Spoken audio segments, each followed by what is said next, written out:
নমস্কাৰ আজি এটা অন্য ভিডিঅ' লৈ আহিছো এটো হল নৰসিংহৰ পাত মই পিছি লম নৰসিংহৰ পাতৰ লগত কলদৈ জ্বলাটো এই নৰসিংহৰ পাতৰ লগত কলদৈ জ্বলাটো পিছিম আৰু এটো হল হালধিৰ পাত আমাৰ ঘৰতে আছে হালধি এইবিলাক সব আমাৰ ঘৰৰ বস্তু ঘৰতে আছে হালধিৰ পাতটো পিছি লম এটো আদাৰ পাতটো পিছি লম তাৰ মানে হালধি আৰু আদাৰ পাতৰ সেন্টটো বৰ ভাল সেই কাৰণে এই মাছ হেৰি এই ৰঙালৰ পাত হয় ৰঙালৰ পাত আমাৰ ঘৰতে আছে এই ৰঙালৰ পাতেৰে মই এই মাছটো ভাপত দিম আৰু এইটো হল কেঁচা বাদাম আৰু সৰিয়হ এই সৰিয়হটো মই পিছি লৈ ভাপত দিম এইখিনিও পিছি লম পিছি লৈ মাছত লেটিয়াই এই ৰঙালৰ পাতেৰে ভাপত দিম মই এতিয়া পিছি লম মই পিছি আহি আছো এইটো মিক্সিত পিছি আনিলোঁ এতিয়া ইয়াতে লৈছোঁ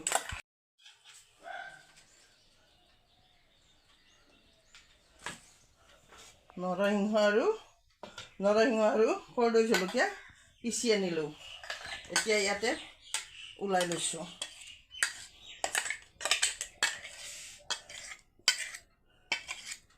এতিয়া আদা আৰু হালধিৰ পাতো মিক্সিত পিছি আনিলোঁ হালধি আৰু আদাৰ পাত পিছি আনিলোঁ এইখিনি আদা হালধিৰ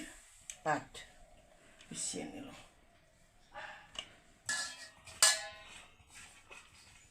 ৰঙালৰ পাতত মেগনেট কৰি ল'ম এইটো লগ কৰি মেগনেট কৰি ল'ম গোটেইখিনি আদাৰ পাত আদা ৰুইছোঁ ঘৰতে আৰু হালধিও ৰুইছোঁ এই আদা হালধি আৰু এই হল কেঁচা বাদাম আৰু সৰিয়হ বগা সৰিয়হ এইটো মই এনেকৈ লাওৰ পাতত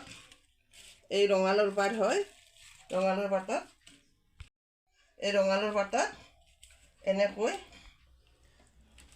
এনেকৈ ভাপত দিম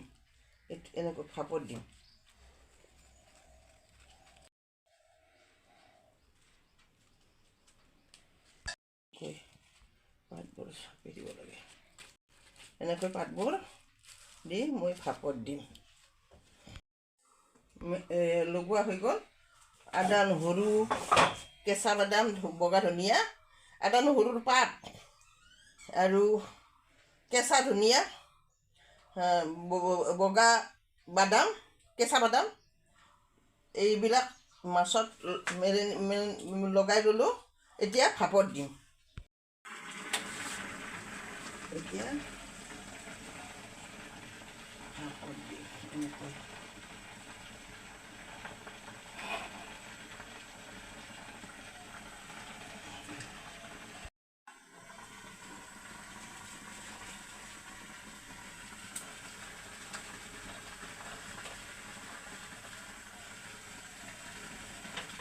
বহাই দিয়া হ'ল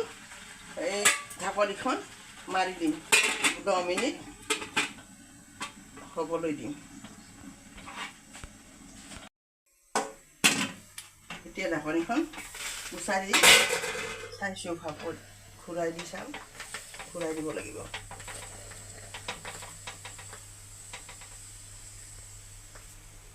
ঘূৰাই দি ঢাকনিটো দি দিছোঁ এতিয়া নমাব হ'ল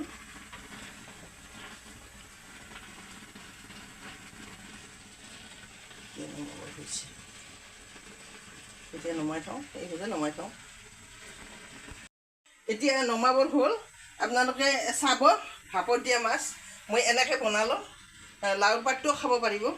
এইটো ৰঙালৰ পাত হয় এনেকৈ বনালোঁ আপোনালোকে বনাই খাই চাব মই ভিডিঅ'টো আপোনালোকলৈ আৰু বনাই থাকিম আপোনালোকে মোক উৎসাহ দিব আৰু মই এনেকৈ বনাই দেখুৱাই থাকিম আপোনালোকক ধন্যবাদ থাকিল